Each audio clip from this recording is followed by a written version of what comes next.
We have about 42 cents of every dollar. So that is a huge market share of deposits. First job was a paper boy. I took the move across to Co-Central and have been there since 2018. I do a lender ready class. Are you ready to get your loan application in? I think a lot of, particularly farmers, have a real aversion to debt. We call that financial literacy. Taking over as CEO, what was something you knew you needed to change quickly and something you were determined not to touch? For my legacy is to leave the credit union stronger than it is today. For me, that's the answer. And community, as you know, on the North Coast really matters. So the credit union commits to about $700,000 annually in community giving. One of the axioms that Ted conveyed to me that I still use to this day, there's one sentence that's 3 words long that encapsulates everything that we do in our institution, and it's we manage risk.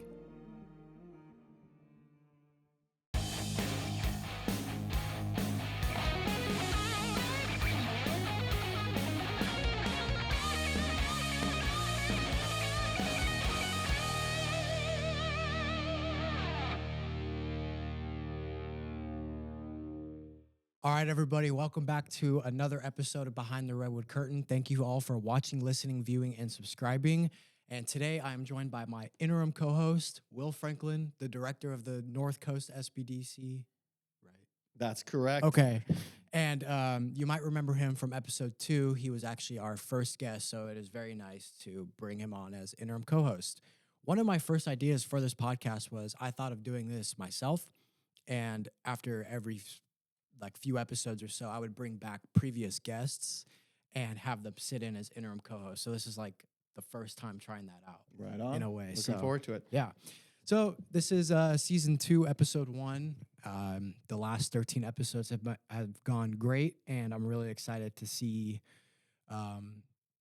what we do with this season. And we've got a very special guest joining us today, and you can catch us on Spotify, KHSU, I'm predicting that, and Patreon, where we drop episodes 2 days early. You get uncut releases and exclusive episodes for $5 a month and a 7-day free trial. Let's dive into our guest. He became president and CEO of Co-Central Credit Union in 2024. He is a seasoned C-suite executive and CPA with extensive experience in budgeting, treasury, enterprise risk management, business planning, and investor relations. He is a graduate of the University of Wisconsin-Madison and has built his career on disciplined financial leadership and community impact. Known locally for having one of the first cell phone numbers in Humboldt County, he blends forward-thinking leadership with deep local roots. Ladies and gentlemen, it's Fred Moore. All right, Fred. Hey, Welcome to the podcast, Fred. I'm happy to be here. What an intro. Thank I you. should also mention that I was a proud graduate of what used to be Humboldt State and is now Cal Poly. So I also graduated from CR. Sorry, I forgot to That's all good. mention that. It's all good, man. Well, that's part of the reason I was so interested. When I heard that these young bucks have Fred Moore coming on their show, I was like, wait a minute, we're both locals here. And I was also an alum of HSU, was born and raised in Eureka, went to Arcata schools, though, so we can battle it out, maybe get an arm wrestle in. But I was very excited to hear some history, and I knew your career a little bit, and we crossed paths in the spirits distillation, Right. enterprise.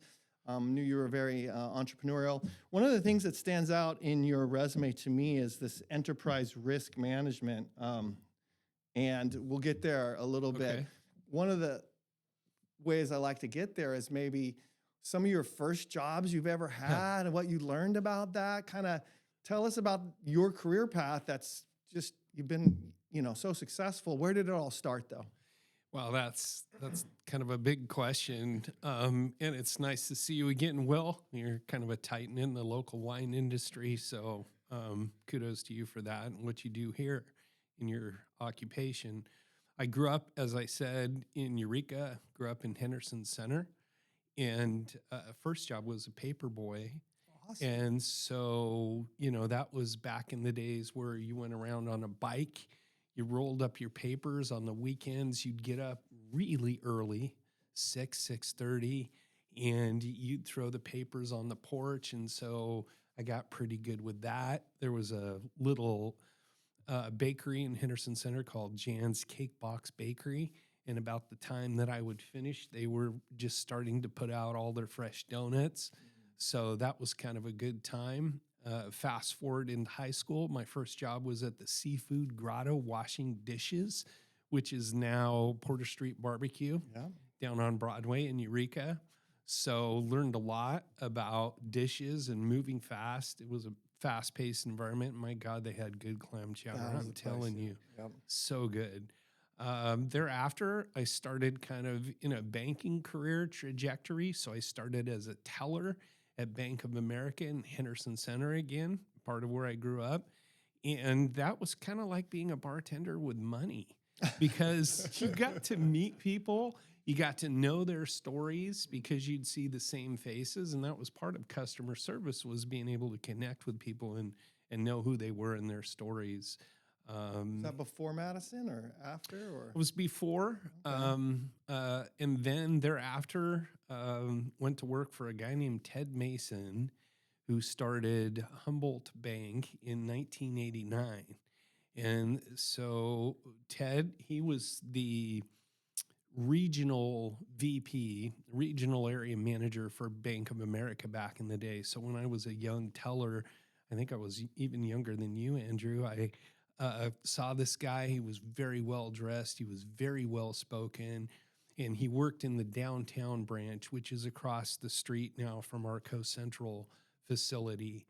And I said, I want to be you. How do I get to be you? He says, you need to go back to college, get your degree, and then come see me, and we'll put you in the B of A training program. Well, I went back to school, went to CR, got my AA degree, then went to Humboldt, met my wife, who was actually 5 years younger, but 1 year ahead of me in college. That's a whole nother story. Whoa, okay. Interesting, She's yeah. pretty smart. So she is pretty smart. Yeah. And then by the time that I graduated, Ted had started Humboldt Bank. So I went to work for Ted, and the first job was internal auditor. Not a very sexy job, but a necessary job. And throughout my career at Humboldt Bank, I did pretty much everything under the sun. So I managed operations, I managed compliance and risk management. You ask about enterprise risk management. I did technology, just about everything besides loans and lending. That kind of positioned me to go to the graduate program at Madison, UW-Madison. And about the time I was graduating from that, there were some local folks who wanted to start a community bank. And because Humboldt had grown, Humboldt Bancorp then had 3 different charters. So they moved their headquarters out of Eureka to Roseville. And so a lot of people were feeling they weren't connected in the ways that community banks are connected. So there was a group of folks that wanted to start a community bank. I threw my hat in the ring to be the CFO for that de novo or startup bank. And that was 2003, and we started Redwood Capital Bank in 2004. So that's kind of how that migrated. Redwood Capital is still a very strong community bank. I have a lot of friends and colleagues there and have a utmost respect for that organization. And then my predecessor at Co-Central, Jim Sessa, he moved from the CFO role to the CEO role. They needed a CEO. Or a CFO. I thought to myself, most financial institutions in the last 75 years have an average lifespan of 13 to 15 years. Because with a community bank, you're kind of at the mercy of your shareholders. If your shareholders get an offer to sell and it's a good offer, they're bound by fiduciary responsibility to examine it and take it if it's appropriate. So I thought to myself, here's Coast Central. It's been around since 1950. I have two daughters who are headed to University of Oregon. So it's like, okay, I need to figure this out. They're going to need educations and eventually weddings, and they got both.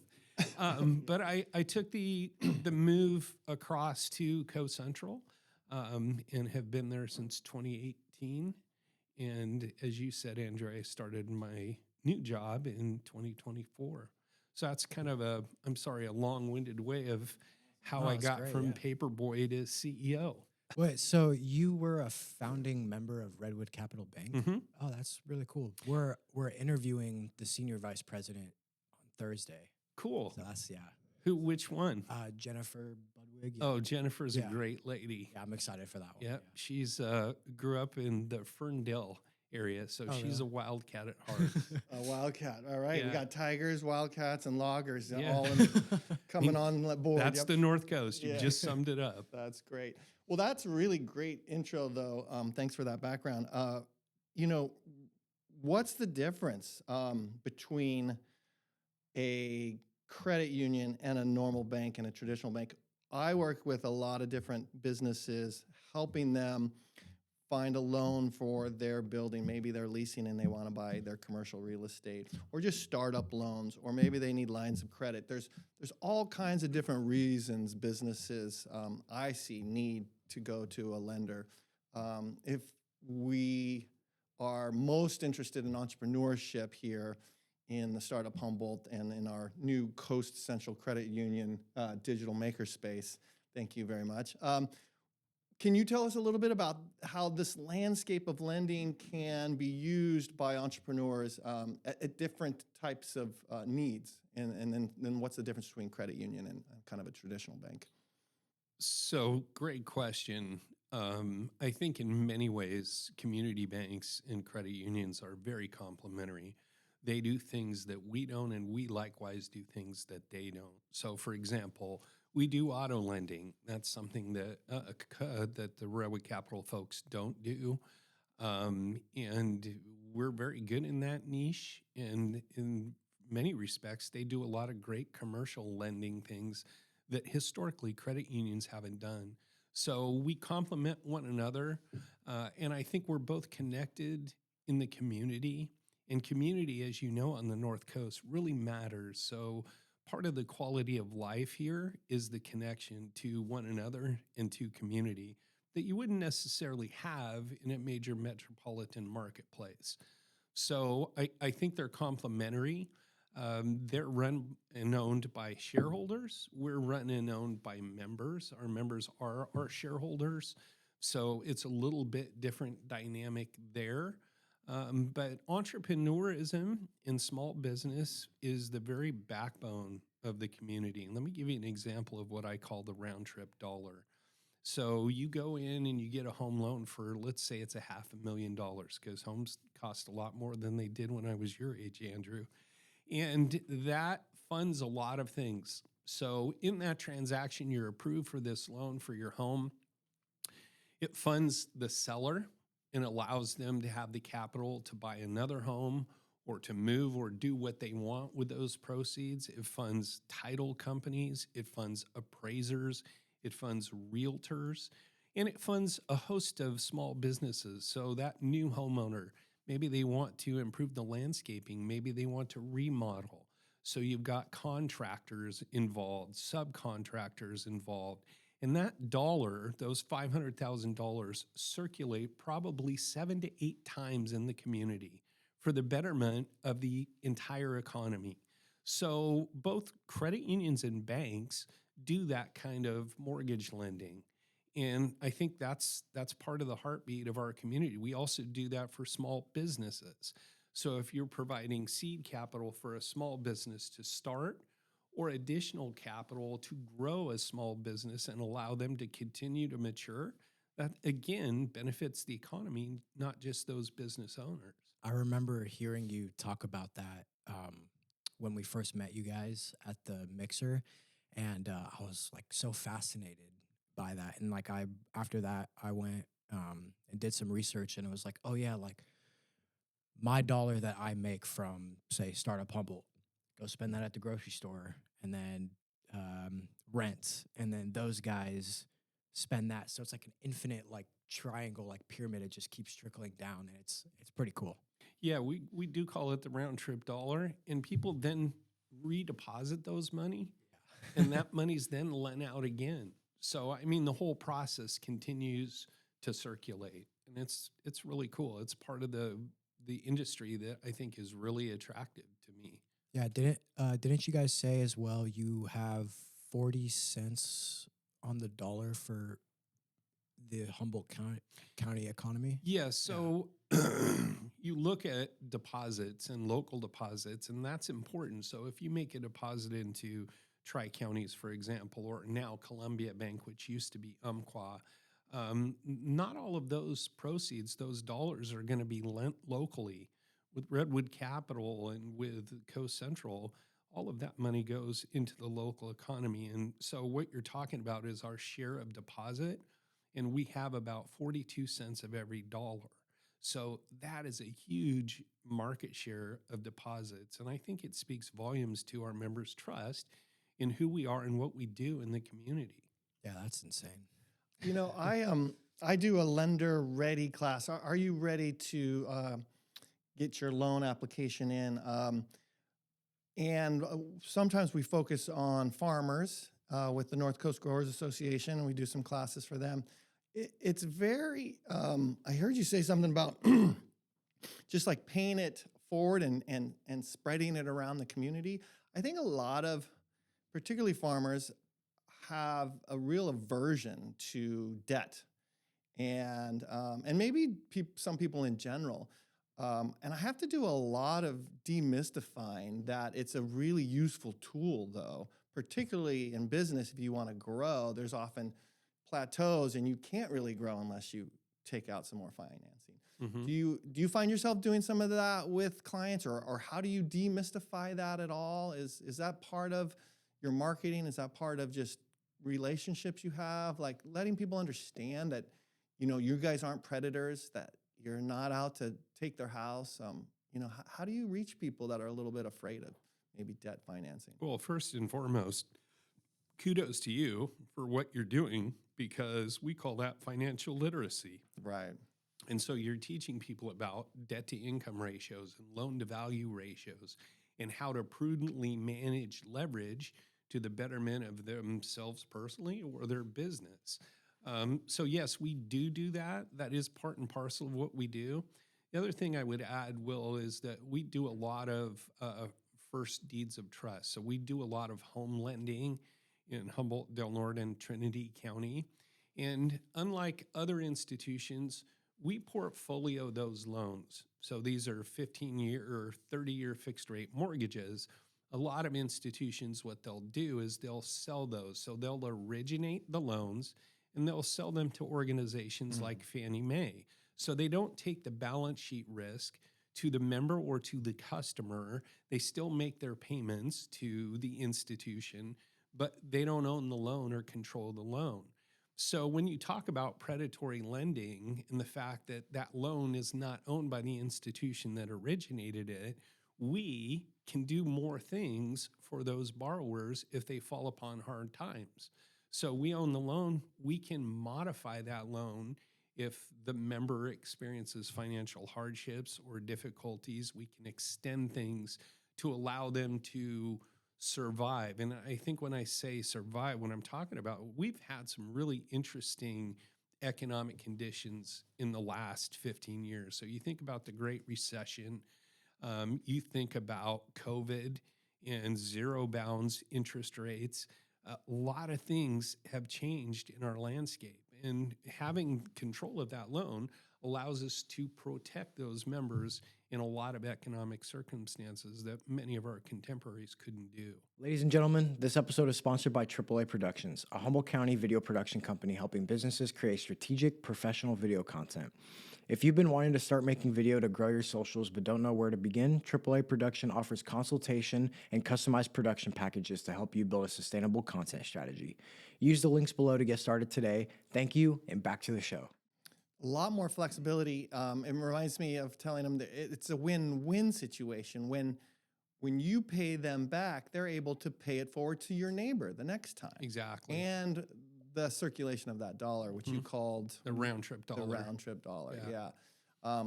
We call it multiplier effects, but I like the round trip. I think people understand that a little more. Sounds like it's more community based.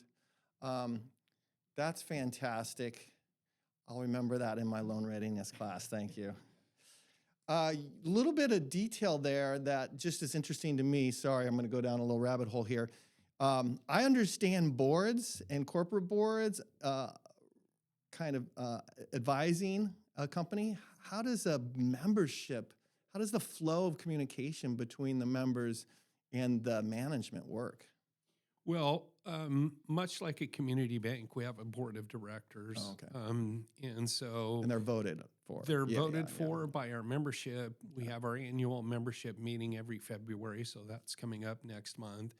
And essentially, they are the governance arm of the institution. So for us, they're all volunteers, and basically they are responsible for hiring and firing of the CEO.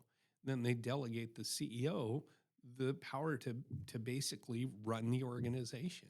And when you talk about enterprise risk management, the job of the CEO has asymmetrical downside risk.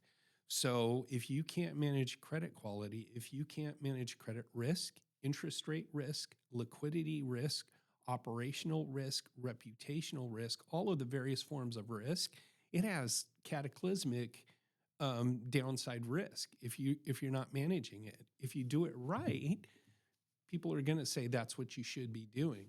So the job of the board in most institutions is to govern and manage the CEO manage the institution through the CEO linkage. So that it's very much like a community bank or any other bank. The difference, again, being local, is these people have skin in the game. They're local people. They're connected in the community. They're the eyes and the ears of the institution for our membership. So it's the voting part. Go ahead. Yeah. Sorry. Can I ask you a question about any of the past CEOs? Have they been not voted in to continue by the shareholders before? So I think, Andrew, what you're asking is, does membership vote on the CEO? No, the CEO is hired by the board of directors. Oh, that's what I meant. And evaluated. And I think we have a long legacy of good CEOs on the North Coast, from Ted Mason. I talked about him as a mentor figure. John Dalby at Redwood Capital is a strong player. My predecessors, Jim Sessa and Dean Christensen, very good operators. And so I think they put the community first in all of those examples. And that's part of good leadership. That's good. So you bring up Ted Mason again. There's another connection. So he planted a vineyard out on Sealy McIntosh Road, which I used to make Pinot Noir from. So I met Ted Mason in his retirement years, and then he wanted to sell that property, and he did, I guess, to a couple of different people. But so Ted Mason taught you some stuff. You said he was a mentor to you. That's really important in entrepreneurship too. Clearly, it's important in life. Some maybe you can just reflect on some of the things you learned from Ted, since I knew him a little bit. I still see him and talk to him, so I'll Awesome. mention the whole wine connection Yeah. and talking with you this morning. One of the axioms that Ted conveyed to me that I still use to this day, there's one sentence that's 3 words long that encapsulates everything that we do in our institution, and it's we manage risk. Whether you're a frontline staff person dealing with our members or customers, whether you're a C-suite executive, whether you're a board member, ultimately it comes down to managing risk. And so you mentioned ERM. I served kind of in that capacity for Ted, and that's one thing that he taught me. He said, Freddie, you never need to don't ever forget this. We are in the business of managing risk. And ultimately that's true. And I think it's not just true in financial institutions, it's true in pretty much every line of work that people do every day. Yeah. It translates to me as building trust too. For sure. Right? Yeah. You if you're doing your job well, they don't know it. Right. But that's where the trust keeps building. You get more people to come in. Mhm. Yeah, excellent, excellent. I have a question that kind of relates to what we were just talking about. Taking over as CEO, what was something you knew you needed to change quickly and something you were determined not to touch? Well, I think that that's a great question, first and foremost, Andrew. And I think for me, it's 75 years strong. So don't mess up a good thing. Don't get in here, don't come into the role with ideas on how to reimagine the position or the institution, because if it's not broke, don't fix it. So I didn't feel compelled to change a lot right from the get-go. And I think to the last part of your question, it's not really broke. We have 42% deposit market share. We do 1 in every 2 auto loans in the community. I talked about the lion's share of home mortgage, and we give back to the community. So I think the 3-county marketplace is somewhere around 177,000 people who live, work, and play in Humboldt, Del Norte, and Trinity County. We have 80,000 members. So that's a big responsibility. And I think it speaks to the job that my predecessors did in cultivating the credit union motto, where you are central, because our members are central to everything we do. I think one thing that's important to me is legacy. So having grown up in this community, my family's been here for 5 generations. My wife's family's been here for 5 generations. My dad spent over 53 years in political office. He called it public service. My grandfather, namesake, who passed before I was born, was an assemblyman from here. My wife's great-grandfather preceded him in the assembly, and he's Michael J. Burns of the Safety Corridor, the Michael J. Burns that's Memorial. cool, Yeah, that's my wife's great-grandfather. So what am I going to do? How am I going to leave my mark in this community as somebody who has been involved in financial institutions? The only way I know how to do that is to leave it better than I found it. And what do I mean by that? Is to be able to connect with people throughout the organization, most notably on the front lines, to let them know they're the most important resources to our membership, because they're the face of the franchise to membership. And they need to understand that they're more important than I am as the leader. My job is to support them and my leadership team, give them opportunities to grow and progress and succeed, me and others in the organization. And to me, that's leaving it better than I found it. So my goal for my legacy is to leave the credit union stronger than it is today. That's hard to do. So that's my motivation. Part of it's building up your team. You know it's going to get stronger if you're building and not tearing. That's great. Right. This is at the heart now why I wanted, when I heard you were coming, you just told me a history that I didn't know about. But it puts you in a position to comment on something that I think about a lot, and that's economic development in a rural county like ours. It's not easy. Capital isn't super flush. Our neighbors don't have a lot of extra money to spend. So in your broader historical view then, what is economic development to you? What are some of the challenges then in Humboldt and some of the opportunities? Oh, I can take that a myriad of different ways. I think the first thing that jumps to my mind, Will, in that question is, we live in a part of the world where community really matters. So I just spent about a week with 24 of my CEO colleagues from the biggest and ostensibly best credit unions in the Pacific Northwest. We are very different because of where we work. We're in this, we call it Behind the Redwood Curtain, right? Okay, so There that's you an go. apropos name. And there's a lot of beauty to that. But there's a lot of challenges. So if we go back to post-World War II, so the late 40s and early 50s, Humboldt County had some of the highest per capita income in the nation. We were in the top 5 or 10 because the baby boom generation was taking off. America was building and growing, and our economy was resource based. So we had lumber and timber and fishing, and things were just booming. Then we kind of metamorphed, the whole economy kind of changed and evolved with stricter regulations and environmental controls. And then we had the cannabis economy. And I think my colleague who will be on here shortly, Jennifer Budwig, will talk about, and she knows very well, the underground economy and the economic impacts that they had their own round trip dollar, right? Okay, so then we have legalization and there's more supply than demand. And now it's really hard for those folks. So our economy has evolved in ways that made it challenging for that next generation of business owner, entrepreneur. I will say in a word, if I had to talk about Humboldt County and the North Coast, it's a resilient economy. If you look outside today, it's a beautiful day. And I think that as we continue to evolve in the economy, people will see this as a beautiful place to live, whether they're retired.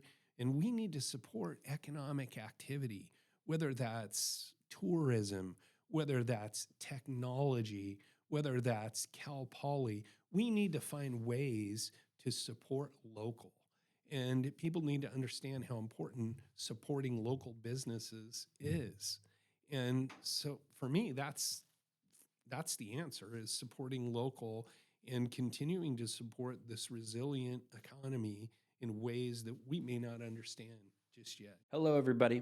I'm Luke Kennedy, Building Manager at Startup Humboldt. Behind the Redwood Curtain is recorded and produced at Startup Humboldt. Startup Humboldt is a co-working space mentorship hub for entrepreneurs building real businesses here on the North Coast. You can learn more at startuphumboldt.com. Yep. So, Fred, I've asked you a couple times about entrepreneurship and economic development in rural, Humboldt County, behind the Redwood Curtain.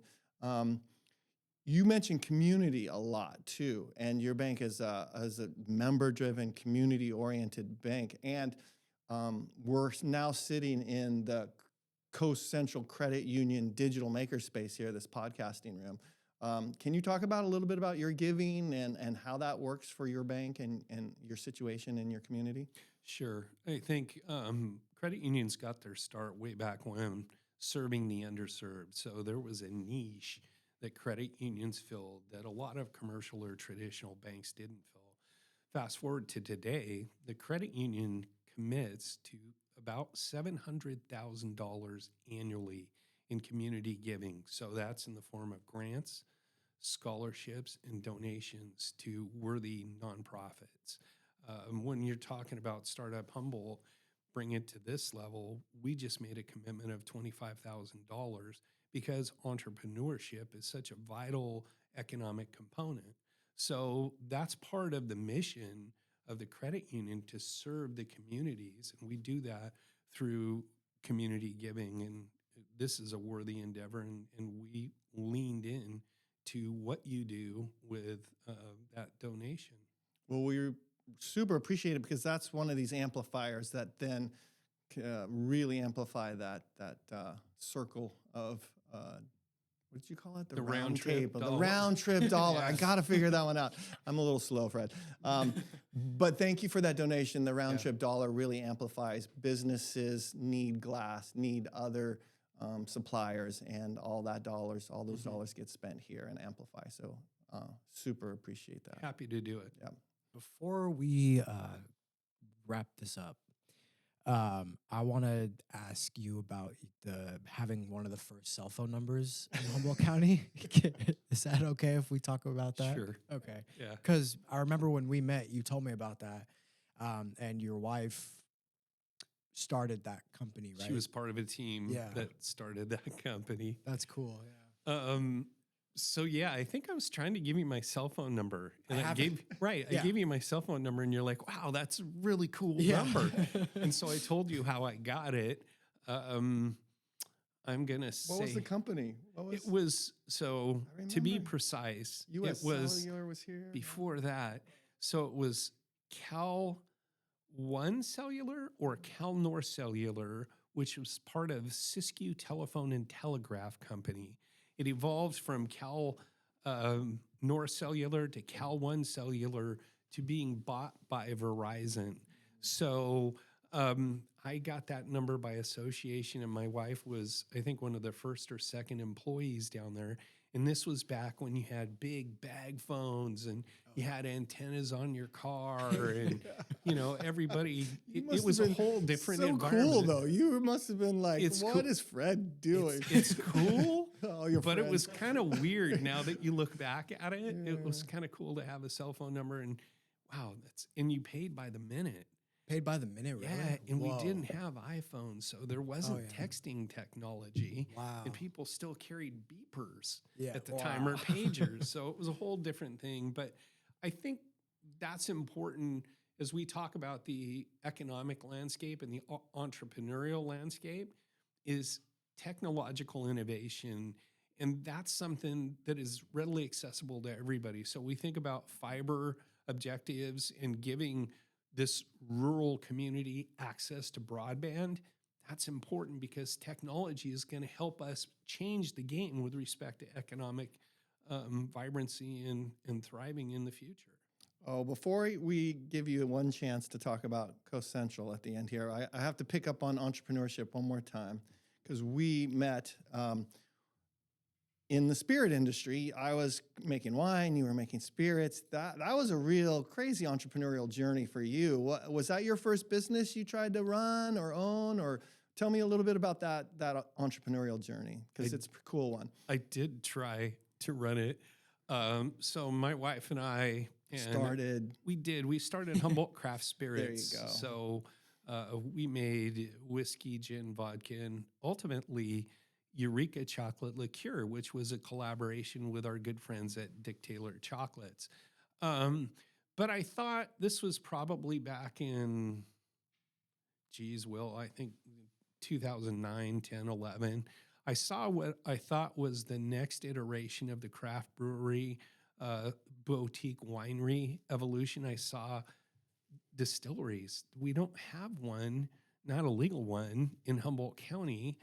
We can do this, right? I mean, this is a niche that nobody is exploiting. Well, I wasn't a very good student. I certainly wasn't a good chemistry student, and that would have really came in handy. I mean, this guy here knows a heck of a lot more about chemistry than I did. So there were a lot of failures.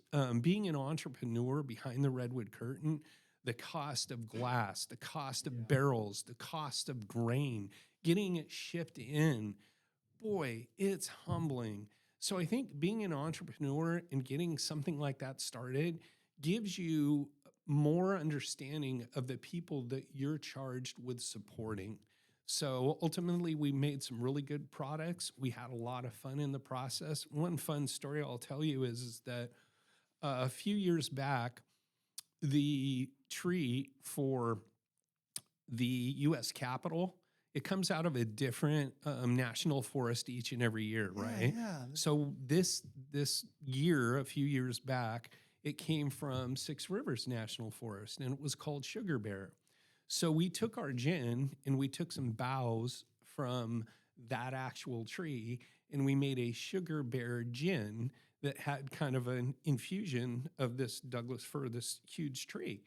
And we served it at the National Press Club in Washington when they went back to light the tree.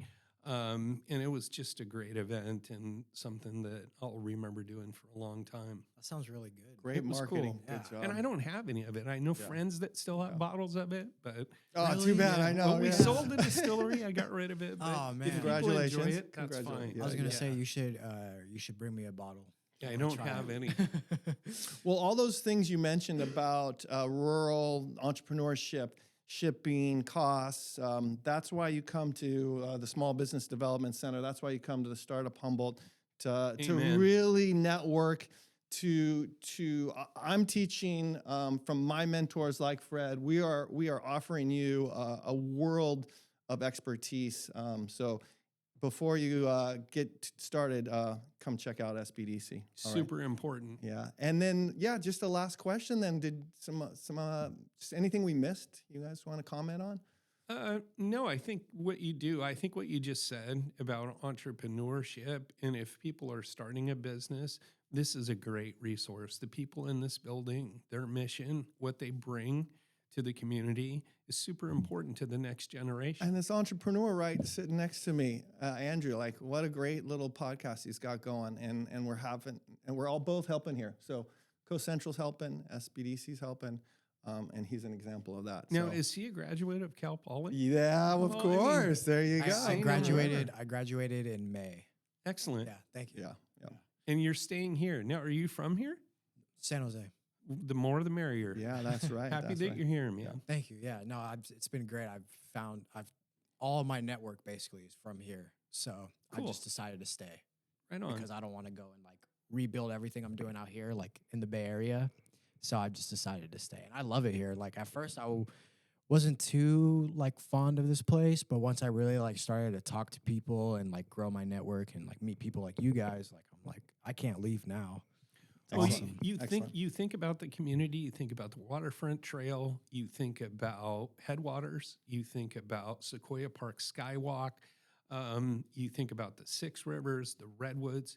It's a very unique and special place, and we need people like you to Thank keep you. it that way. Thank you. Yeah. Well, that's it, I guess. That's amazing. Great place to end it. Thank you, Fred. I'm really enjoyed that conversation. Yeah. Thank you so much for joining us. My And pleasure. We hope to bring you on again sometime down the line. After And- J Bud. Yeah. I'm easy to find. Yeah. Thank you so much, Fred. Everybody, thank you for watching, listening, viewing, and subscribing. If you're new to the channel, make sure to subscribe, and we'll see you guys in the next podcast. Peace.